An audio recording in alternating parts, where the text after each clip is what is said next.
et retrouvez maintenant les plantes et leurs bienfaits. Présenté par Arlène et Manu.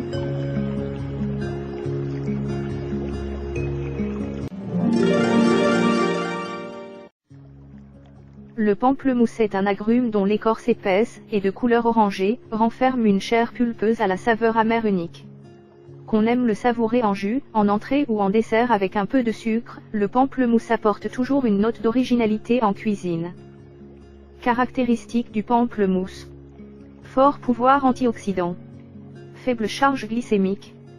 Vertu anti-cancer. Très peu calorique. Source de fibres douces. Parmi les nutriments contenus en bonne quantité dans le pamplemousse, nous pouvons citer les suivants. Vitamine C, vitamine A, vitamine B5, acide pantothénique. Cuivre. Les bienfaits du pamplemousse. Le pamplemousse est un fruit rafraîchissant au contenu exceptionnel en vitamine C. Pouvoir antioxydant. Le pamplemousse renferme différents types de flavonoïdes. Ces composés antioxydants permettent de neutraliser les radicaux libres du corps et, ainsi, de prévenir l'apparition des maladies cardiovasculaires, de certains cancers et d'autres maladies chroniques. Le pamplemousse contient surtout de la naringine 5, mais aussi l'hespérétine en plus petite quantité. C'est la partie blanche de la pelure du fruit qui renferme le plus de flavonoïdes, et les concentrations varient grandement selon les cultures.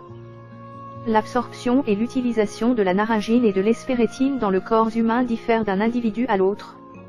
Quoi qu'il en soit, l'ingestion de une tasse, 250 ml, de jus de pamplemousse procure une concentration élevée de flavonoïdes dans le sang. La consommation régulière de ce jus pourrait donc avoir des effets bénéfiques sur la santé.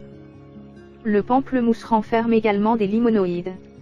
Les limonoïdes se retrouvent principalement dans les pépins des agrumes, mais aussi dans leur jus. Selon leur type, ils peuvent être responsables de la saveur amère des fruits qui en contiennent ou encore être insipides. La limonine est le principal limonoïde du pamplemousse. Elle aurait, avec d'autres limonoïdes présents dans les jus d'agrumes, la propriété de diminuer le cholestérol sanguin. Aussi, les pamplemousses contiennent des quantités élevées de bêta-carotène. Les fruits de couleur rouge et rose contiennent également du lycopène, un autre composé de la famille des caroténoïdes. Les pamplemousses renferment également d'autres caroténoïdes, mais en quantité moins importante. Les caroténoïdes possèdent des propriétés antioxydantes. La consommation d'aliments riches en caroténoïdes serait reliée à un risque moindre de souffrir de plusieurs maladies. Vertus anti-cancer. Plusieurs études ont démontré que la consommation d'agrumes, dont le pamplemousse, serait reliée à la prévention de certains types de cancers, comme le cancer de l'ésophage, le cancer de l'estomac, le cancer du côlon, de la bouche et du pharynx.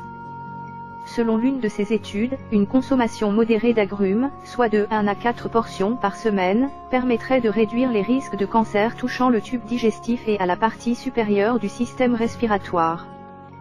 Une étude populationnelle suggère que la consommation quotidienne d'agrumes jumelée à une consommation élevée de thé vert, une tasse et plus par jour, serait associée à une plus forte diminution de l'incidence des cancers. Par ailleurs, des chercheurs ont observé que l'incidence de cancer du poumon était plus faible chez les personnes qui consommaient plus de pamplemousse blanc. Régulation des taux de lipides. Chez des patients atteints d'hypercholestérolémie, la consommation de 2 pamplemousses par jour aurait la propriété de diminuer les taux de cholestérol et de triglycérides sanguins et d'augmenter la capacité antioxydante dans le sang. La consommation de pamplemousse rouge aurait davantage d'effet sur les lipides, gras, sanguins que le pamplemousse blanc. Chez les personnes souffrant d'obésité, la consommation de un demi-pamplemousse, 3 fois par jour, n'influencerait pas le profil lipidique, mais pourrait jouer un rôle dans la perte de poids. Action sur la glycémie. Chez des personnes obèses atteintes du syndrome métabolique, la consommation de pamplemousse, un demi-fruit par jour avant chaque repas pendant 12 semaines, a entraîné une importante perte de poids comparativement à un groupe témoin, 1,6 kg contre 0,3 kg. Elle a aussi significativement réduit leur résistance à l'insuline.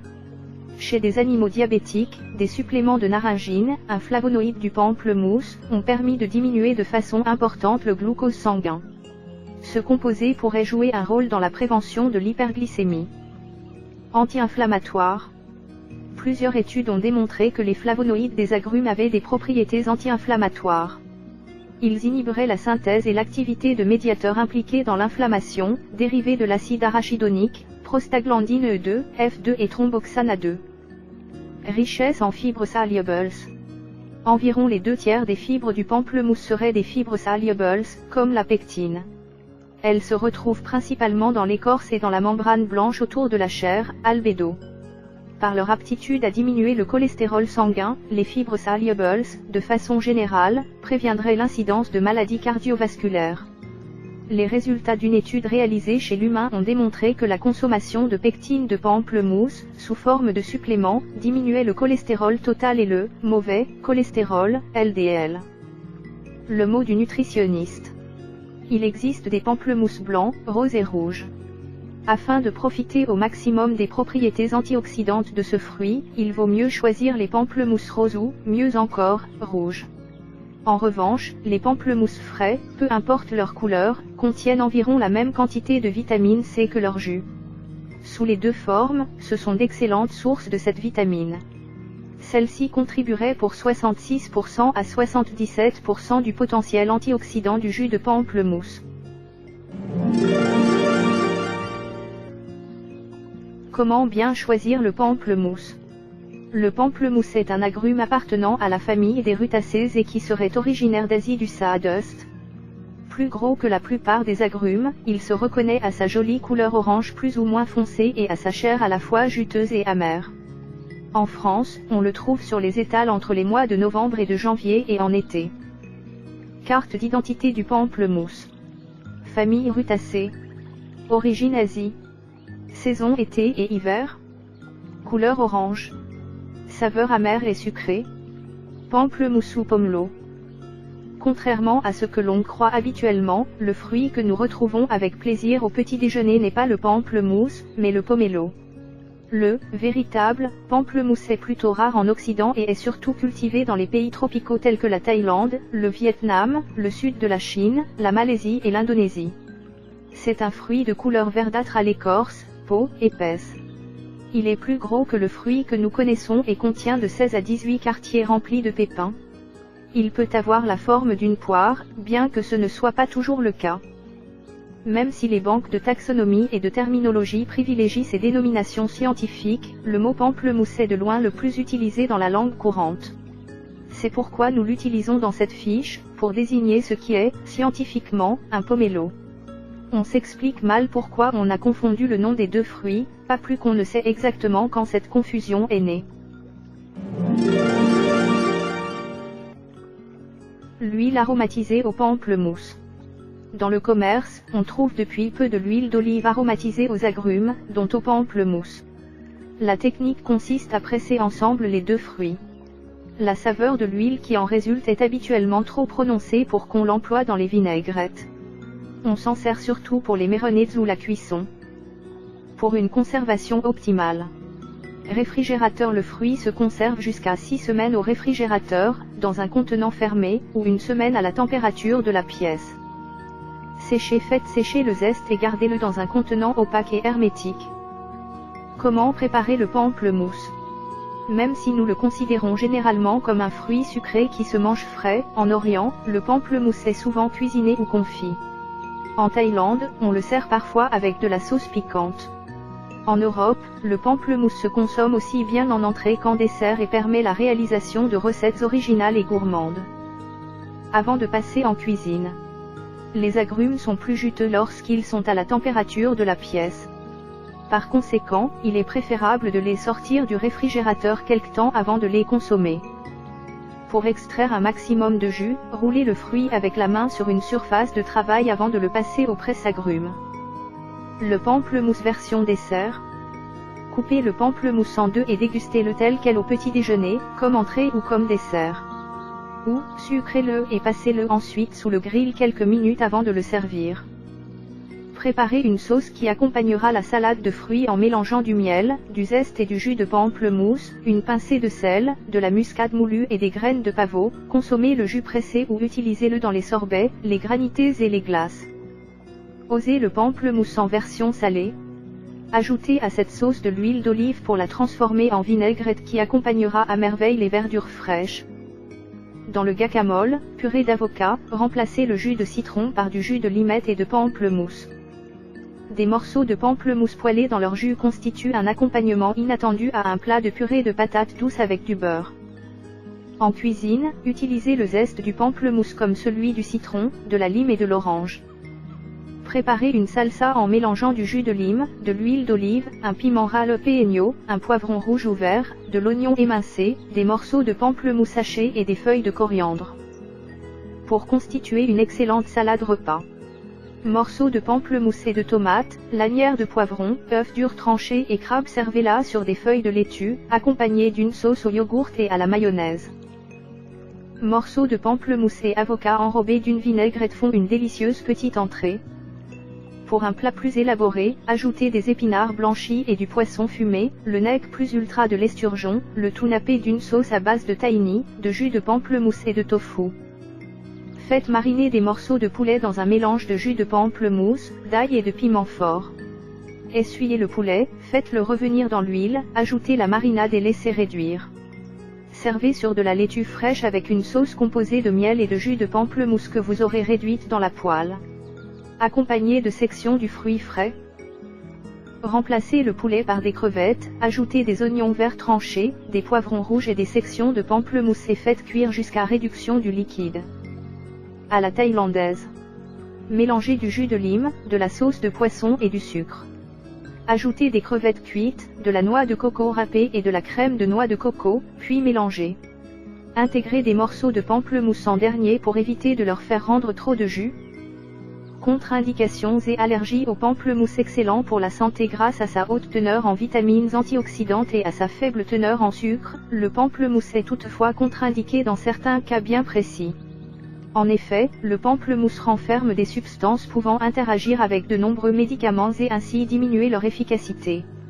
Au moindre doute, il convient de consulter un professionnel de santé. Interaction médicamenteuse. La consommation de pamplemousse ou de jus de pamplemousse peut entraîner une augmentation ou, moins fréquemment, une diminution des effets de certains médicaments. En effet, des substances contenues dans ce fruit empêchent un enzyme de métaboliser ces médicaments, ce qui entraîne l'augmentation de leur concentration dans le sang, pouvant ainsi causer des réactions indésirables graves, parfois mortelles. Presque toutes les classes de médicaments sont susceptibles d'entrer en interaction avec le pamplemousse. Médicaments pour le traitement du cancer, de la dépression, de l'hypercholestérolémie, de l'hypertension artérielle, des reflux gastro-intestinaux, de problèmes cardiaques, et autres. La consommation d'aussi peu que 250 ml de jus peut, dans certains cas, entraîner des effets qui peuvent persister durant 3 jours ou davantage. La prise du médicament quelques heures après avoir consommé le pamplemousse ne permet donc pas d'éviter les effets indésirables. Le Tengelo, un hybride de pamplemousse, pourrait également interagir avec certains médicaments. Notez cependant que le jus pressé maison serait moins à risque que le jus commercial. En effet, ce dernier contient généralement de l'albédo, peau blanche sous l'écorce du fruit, dans laquelle se retrouvent en majorité les substances qui agissent sur les médicaments. Le jus de pamplemousse obtenu directement par la pression du fruit ne contient que très peu de ces substances. Histoire et anecdote. Le terme « pamplemousse » date de 1665 et vient du néerlandais pompelmoe, de pompel, épais, et limose, citron. Pomelo est un emprunt à l'anglais pomelo, qui apparaît aussi sous la graphie pamelo, lui-même dérivé du latin scientifique moderne pomum melo signifiant « pomme melon ». Le mot n'a été introduit dans notre langue qu'en 1912, l'espèce botanique n'ayant été reconnue comme espèce distincte qu'au XXe siècle. Une espèce conçue en Amérique. Les premières semences du véritable pamplemoussier à arriver en Amérique auraient été semées à la Barbade, au XXe siècle. Toutefois, le voyage de cette espèce botanique s'arrête là. En effet, un mariage tout à fait imprévu aura lieu entre un jeune pamplemoussier issu de ces semences et un oranger dont les ancêtres avaient immigré en terre américaine 2 siècles auparavant. Ce couple insolite engendrera une nouvelle espèce, la première du genre Citrus à naître en dehors des limites de son territoire, l'Asie du Sud. On nommera d'abord son fruit défendu, puis, pomelo, grapefruit, en anglais. C'est lui qu'on retrouve aujourd'hui communément sous le nom de pamplemousse. Les semences de cette nouvelle espèce ont été mises en terre en Floride au début du XXe siècle, par un émigrant espagnol.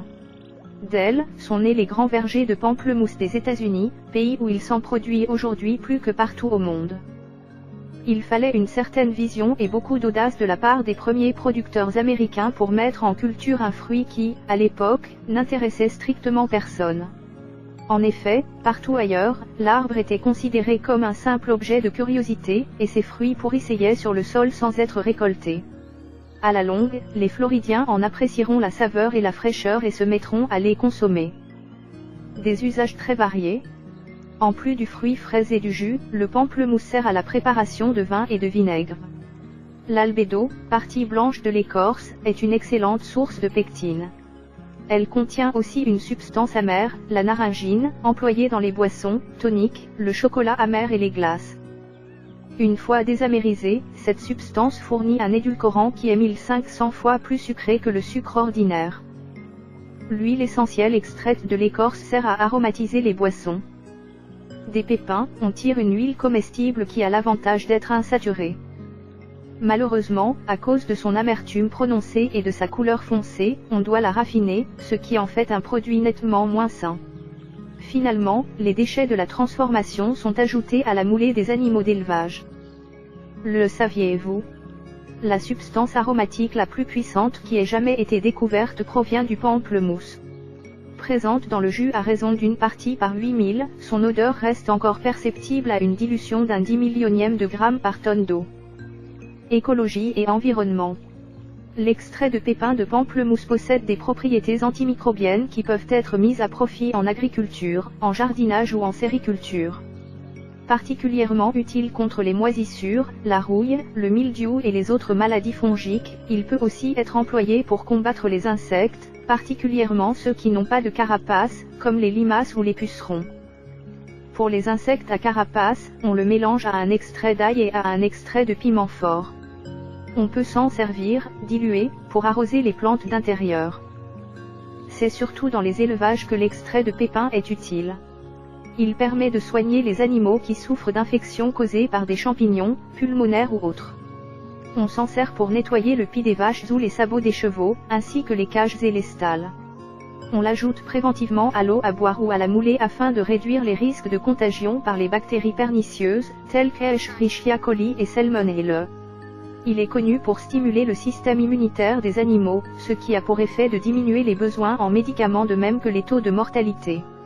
Il détruit les bactéries, les virus et les autres parasites intestinaux sans s'attaquer aux bactéries utiles. En éliminant les micro-organismes indésirables, il stimule l'absorption des nutriments. Enfin, administré sous la forme d'un jet pulvérisé, il peut soigner les affections buccales. Pour les éleveurs d'animaux biologiques, qui ne sont pas autorisés à soigner leurs animaux aux antibiotiques, c'est là une aide des plus précieuses.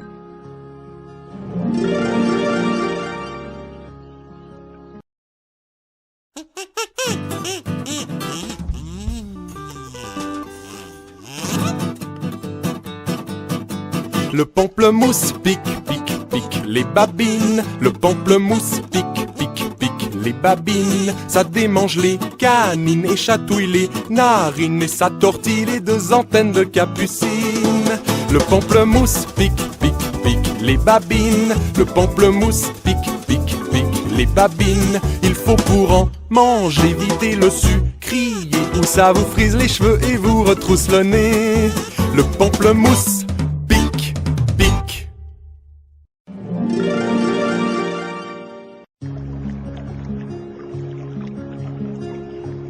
Vous venez d'écouter la chaîne des bons trucs. Présenté par Arlène et Manu.